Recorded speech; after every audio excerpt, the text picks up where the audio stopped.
Hello, we're live, and Yep. we are going to review Superluminal Motion and A track unto itself. a track unto itself. Um, and this, before we get started with the review, this track comes with four story setup prequel videos, Yes. and so we're gonna watch those real quick and Yep. talk about them a little bit. So you ready? Yep. Are you in the playlist? Yep. All right, cool. So we'll just let them play out, and then when we get to the video, we'll just pause it. Sound good? Yep. Cool. 3, 2, 1, go. My lord, this is the day we have been waiting for. Yes. So- cute day. The day we finally eradicate this vapid ideology. So from the this face of the first earth. one, How will you have deal with the a green community's backlash? They servant do not care what we Yes. and a do. red They will over never a see red, the a red way. evil Ready the overlord. nuclear bomb. Yes. And Yes. the red evil overlord is telling the green servant that he's going to eradicate quirk from the face of the earth.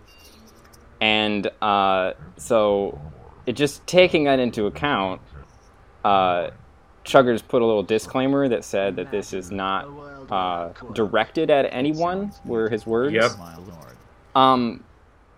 But what we just talked about before we started this review is that, like, when you tell a story, like this is telling a story here, Absolutely. your story means something, and it's going to mean different things to different people, and you have to think about how, not just what people will think of your story, but I can't believe they um, finally done it. which characters the reader will identify I'm sure with, you can and already why, feel and this how, process. and I what sound the you alarm. want to tell them through that. And in these videos, especially the first one, to see someone red and powerful who wants to destroy quirk and a green servant to this red person, it kinda like So it is true. it really feels like there's a lot of coincidence if this wasn't directed at the two of us. What are we to do? Right. They hold all the power. So And- maybe this was Power is in not Belfast. made We with have the power of the line on our side. ill We should begin our intentions towards us, retaliation at but dawn. if so, like,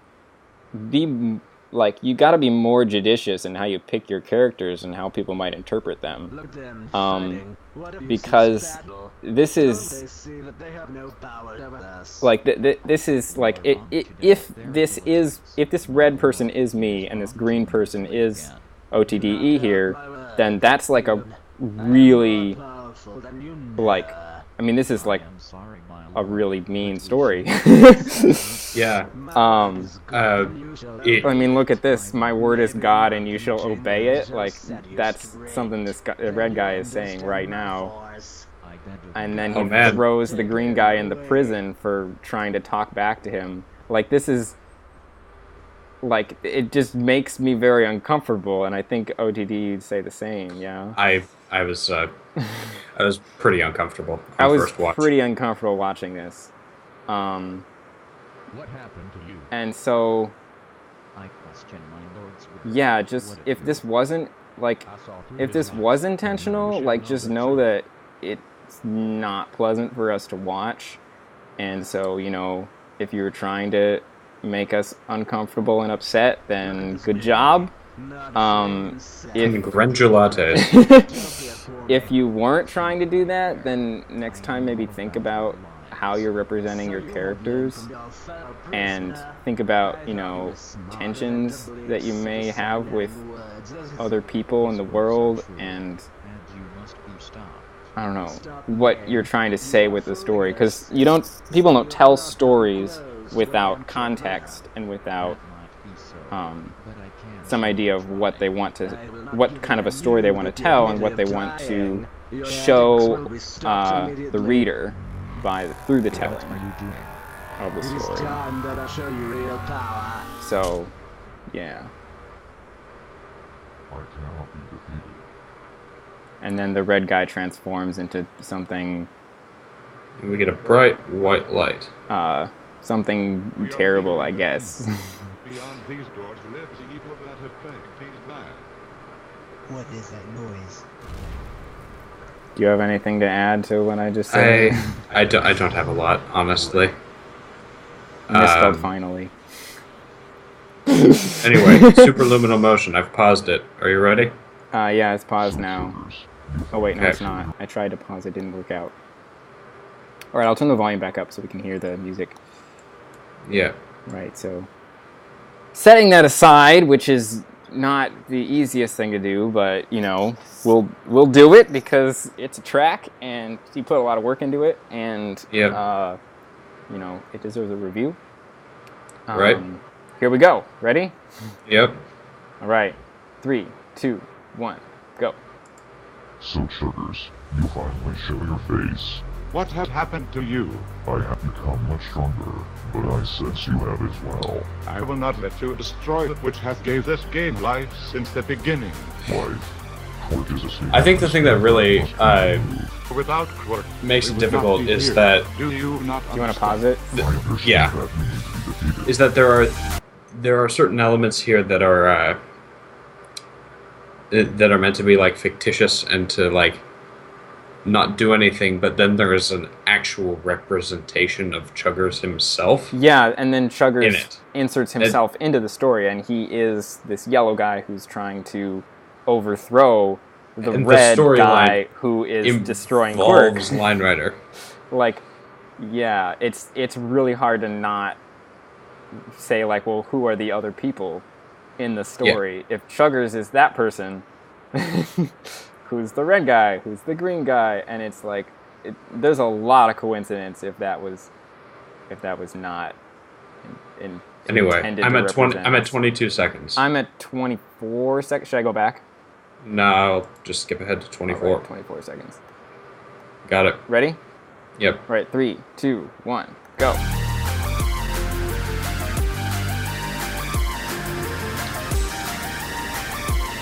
So Typical Chuggers. yeah, It's big. It's bold. I have nothing otherwise to say about it. But Right, here goes the track. and it's immediately just big, powerful, sudden movements. Yeah. What strikes me most about this track is how snappy the flings are. Like, usually Yes. when you see flings made, it's like people go into the fling and there's a moment where a boss like stabilizes. And with these flings, it's like the fling starts and he like instantly just locks into place, you know? Yeah. And then obviously there's these music sync stacks with pretty much every beat in the song. Yeah. You can't fault him for consistency here. It's That is one thing that you definitely have to say about this track, is that it is consistent. there are moments that are like, holy shit. I like that. but I like that moment with the 3 lines and his arm way up high. I don't know how he did that. That's cool. Well, I don't know how he did any of this, but that one in particular looked weird. I think this track suffers a little bit from jam syndrome. What's that mean? Jam has a really, really consistent song. And so it falls into these consistent patterns. Yeah, it does fall into somewhat consistent patterns because the song is pretty consistent. Yeah. With the exception being the part that I think is coming up. Yes. Yeah, right here. This is probably my favorite part of, well, not this part. There's like dialogue or whatever. After the dialogue is my favorite part of the track. Yeah. This fight shall end now. Oh, is that sword fighting? What have you done? I thought it was just like clicking as they were like walking or something. Oh, is this sword sounds? Not yet. Yeah. For I have one last trick up my sleeve. I have one last trick up my sleeve. More lines! More, and it's sort of a, like, odd that it's like one last trick of my sleeve, and then it's like kind of the same thing. Okay, well, I love this build-up, I have to say, though. Like, this build-up, The scarf changes color too. I don't understand why I did that, but I really like this build-up. This is the air Yeah. for you. But Because he's powering up, the text I have to changes say, color. like, this part definitely, like, after a build-up like that, it's like, okay, this is, like, kind of more the same thing, you know? Like, I was like, getting really hyped up, and I was, like, expecting some mind-blowing animation or something, and then it was, like, more fling quirk. Yeah. I mean, maybe There's that's a pretty good his sense point, of speed. but I don't know, it's just... Okay, it so doesn't do it for me, but... the problem with quirk at high speed is that it lacks context. You don't see the other contextual information around you. Yeah. You just see him being affected by a line. Yeah. One of the things that I think would make it have a higher sense of speed is if it were that, like, really scribbly stuff that Raphael did in Supersonic Motion. Yeah. Like, if there was an entire section of that, holy shit, I would have. Yeah, I think would have that's seen part of more it of is this. that the lines are all quite small and they affect just what they need to on Bosch. Yeah. And so basically you get this effect where you see the line affecting Bosch and then maybe like at most 3 or 4 lines that look like they're stationary on either side of him. It doesn't look like the screen itself. I mean, in the game, a lot is happening, but on the video, not a lot is happening. Actually, this part looks more dramatic than the part that was like the super epic part, if you know what I mean. Yeah. And then there's the like the hand part of right God. at the end, there's more happening on the screen. And the, like the super fast part is actually, it looks very static.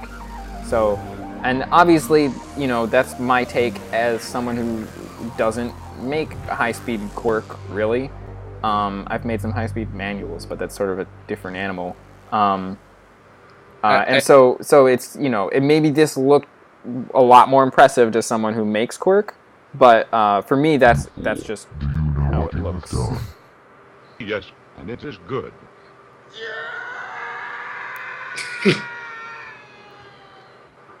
I feel like it's a little excessive. Yes. Especially with how charged the whole story feels. Yeah. Like to have like it's like what was the word you used? Ham-fisted. To be like, and now is like, I'm gonna write fucking dies, and I'm gonna have like a death sound, as opposed to just letting it be. I mean, there's a reason that that in Greek tragedy they had the people die off stage and then describe the death later on. Yeah. Anyway. Well, it is. I said it felt like it had this sort of wish fulfillment vibe, like. Yeah.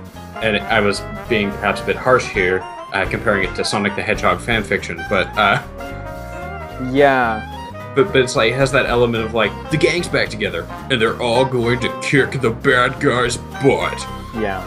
It's like we're gonna destroy the bad guy, and then it's like now we're destroying the bad guy, and then it's like now the bad guy's dead. Wasn't that fun? You know, it's like there's not much story there if that's your whole story. Anyway, I'm putting on the credits in slow motion. The credits in slow motion? Yeah. Either that or... You want to watch the whole track in slow motion? I might, actually. Where does it start? Yeah, let's do it. Why not? Let's watch it at half speed because it's a long track. That is something I have to say. This is a long track, and I'm impressed that it was completed. Just because it's real long. Yeah, it's very ambitious. Yeah. Are you ready? Sorry. 41 seconds. I'm at 43, which is right when it starts. All right, I'll move ahead. I'm muting it, so... All right, ready? Yep. So we don't get like the... Oh, yeah. 3, 2, 1, go. But it feels like the personification of the title of that one video game that was called like Awesome Possum Kicks Dr. Machino's Butt or something like that. Yeah. And like again, it's one of those things where you have to ask yourself, who is this story for?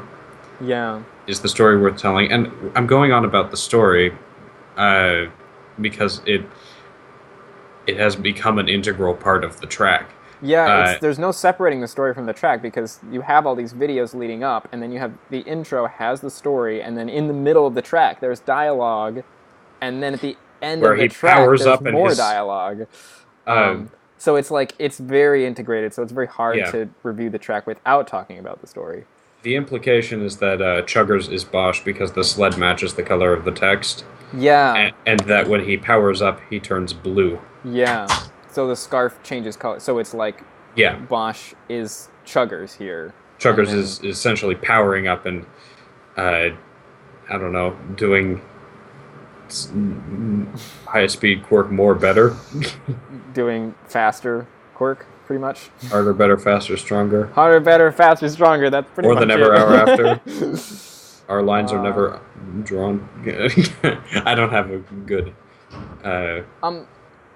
analog for that. Yeah. But yeah. So it does definitely feel like it's not a story for us. Yeah. I mean, not just us as in me and OTDE here. It's like not a story for anyone watching the track. It feels like a story that Chuggers wrote sort of for himself. Yeah.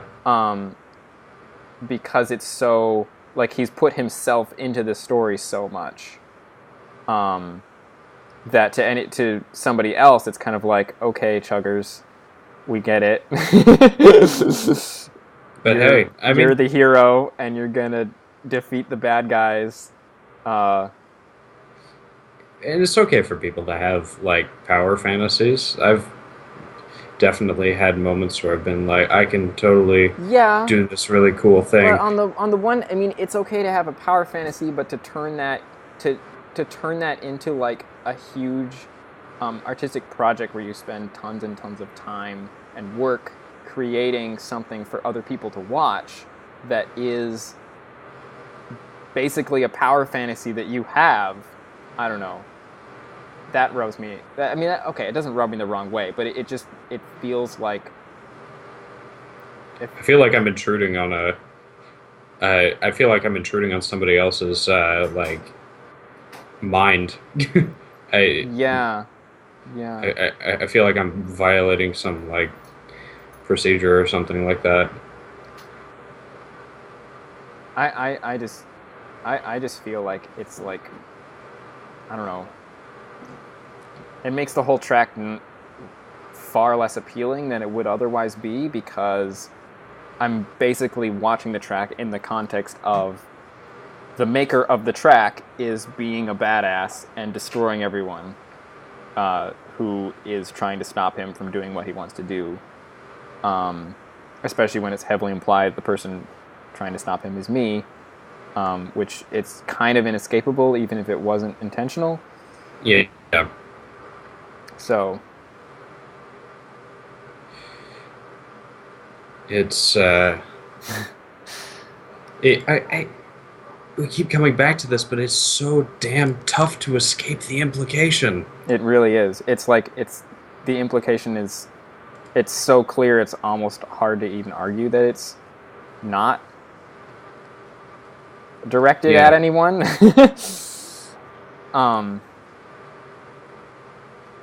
Yeah, it's So yeah, I guess something I do want to say about this track that occurred to me is that I would love to know how he made these flings that are so like rock solid in how they like Bosch's rotation is so tightly controlled, and he does lots of different kinds of flings and never struggles with Bosch's rotation. It's always exactly in line with the fling. And I just want to know, like, I think somebody mentioned in a thread that there's like a specific technique that he's using that apparently no one wants to tell anyone else, but like apparently there's a technique, and I would like to know it because, you know. I think it's just a. But it's I not guess that's theirs to tell or not. But I'm curious. Anton has told. Have you contacted Anton? No, Anton stopped responding to me Okay. a few months ago. I believe Anton has told some people. It's not really so much a secret. It's just like a workflow thing you can do, kind of like what you did with This Will Destroy You. That's okay. It's all good. It never happened. Continue. Okay. Much like a certain unnamed project. just keep what. Yeah. Much like what? What's the technique? It's a workflow thing that you did to consistently like make sure that your curves were smooth. Similar style of workflow to make sure that the flings were consistent and always at their strongest. I don't follow. I'm saying, you know how you had like a procedure where you'd draw a line in a particular way and then you'd move it around a certain way? No. You did this for like daisies or something like that. Oh wait, are you talking about extending the line? Yeah, it's a similar kind of thing. Oh yeah, so you use the angle of the previous line to determine the angle of the next line. Sort of. No. Well, it's similar in that it's like a technique where you look at the previous thing and you look at the iterations of the lines. It's something that requires LRA, I think. I don't know. Okay. I don't know the exact details, but from what I gathered, it's kind of similar. Again, this shows how much I know about well, I didn't follow any of that, but we'll just go with it. Yeah, so there's a technique that you apparently know but don't know how to explain, and Anton apparently knows it and is telling some people and not other people. Well, I don't think it's like an exclusive thing. Well, it hasn't been publicly posted, and I did say I would like to know, so I don't know. Well, that's for another time. I don't know. It's hard for you to say it's not exclusive when, you know. Anyway. Superluminal Motion, it's a really big, ambitious track with a... It does a lot of things. I have complex feelings about it. Yes, obviously we have complex feelings about this track. But it does a lot of things really well. I'm not going to argue this track isn't good, because there's a lot of work put in this track, and it does what it sets out to do for the most part. I mean, yeah, I guess depends on what you would argue it sets out to do. If it sets out to, you know, revolutionize quirk, maybe not. But if it sets out to make a really solid, high-speed quirk track that's, you know, 3 minutes long, 4 minutes long, 3 minutes long, 3.5 minutes long, whatever, that's long, it succeeds in that for sure. This is a very solid track. Yeah, that's all I got.